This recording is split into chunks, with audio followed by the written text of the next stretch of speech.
Hello guys, let's move on to the next poem. The fourth poem of CBSE Class 9, The Lake Isle of Innisfree. This poem was written by William Butler Yeats. So before starting the poem, let's talk something about William Butler Yeats. He was born on 13 June 1865. He was an Irish. He was raised in London and Dublin. He was very passionate about arts and soon turned to writing, following the footsteps of his idols who were famous Irish poets. So let's move to the first stanza of the poem. I will arise and go now, and go to Innisfree, and a small cabin built there of clay and wattles made. 9 bean row will I have there, a hive for the honey bee, and live alone in the bee loud glade. In the first stanza, the poet expresses his undying wish to go to a small island in Ireland called Innisfree.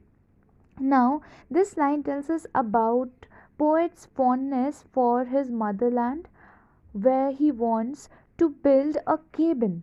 Cabin means house which is made up of clay and wattles, that is made up of mud and bundles of rod or twigs or shrubs.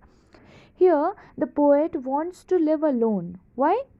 He wants to live alone because the poet wants to engage his soul into the beauty of nature. He wants to go to Innisfree because of two reasons. Firstly, he or anyone feels secure at the native place.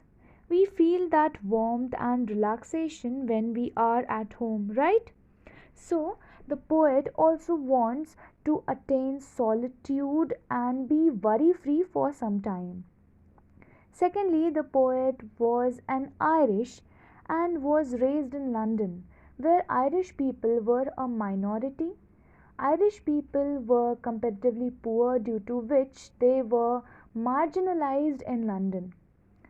So these were the two reasons why poet wants to be alone and go to the Isle of Innisfree, where he will make a 9 bean row and also have a hive for the honeybees.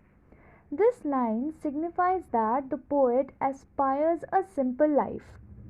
In the next line, the poet wants to live alone along with the beehive, where he will listen to the bees buzzing.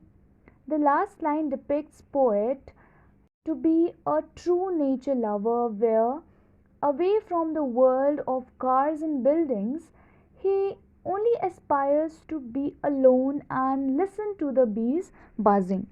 Second stanza goes on, and I shall have some peace there, for peace come dropping slow, dropping from the vales of the morning to where the cricket sings, their midnights all a glimmer, and noon a purple glow, and evening full of linnets' wings.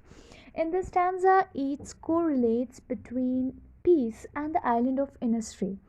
According to poet, harmony or peace is very much synonymous to the Isle of Innisfree. The place is far away from disputes, quarrels, and marginalization, which he regularly observes in the city life, that is London. Poet says that peace comes dropping slow.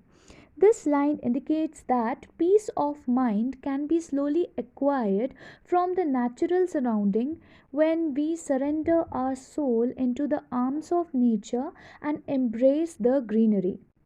Now, how is it dropping from the veils of morning? It is because it covers the earth, the atmosphere, with the veils of sun rays in the morning, when the sun rays covers the earth like a veil. And when sunrise fall on the surface of the earth, cricket begins to sing. Now, cricket is also a symbolism of vibrant natural creature, and its ringing sound or its singing sound depicts a true face of Mother Nature. Now, here, there, which place is the author talking about? It is talking about Innisfree. So, at Innisfree, midnight is having a glimmer. Glimmer symbolizes the shiny moon and stars, which is lightening the atmosphere and again relaxes the poet and fills him with harmony. Now, there is a purple glow in the island. According to author, at afternoon the sun rays reaches the earth and it is so radiant that it gives out a purple glow at the island of Innisfree. Now here, purple is also a symbolism of spirituality and royalty, like lavender. It is a purple flower symbolizing beauty. So, according to poet, nature is spiritual and divine. It washes away the pain and makes the poet's heart carefree and peaceful. In the last line, the evening is full of linnet's wings. Linnet is a bird with generally reddish or brown breast and forehead, which is again found chirping and which is again a symbol of tranquility and calmness. I will arise and go now, for always, night and day, I hear the lake water lapping with low sounds by the shore while I stand on the roadway or on the pavement's grey. I hear it in the deep heart's core. Now, in this stanza, poet is very firmly determined to go to Innisfree for always, night and day, that is, forever.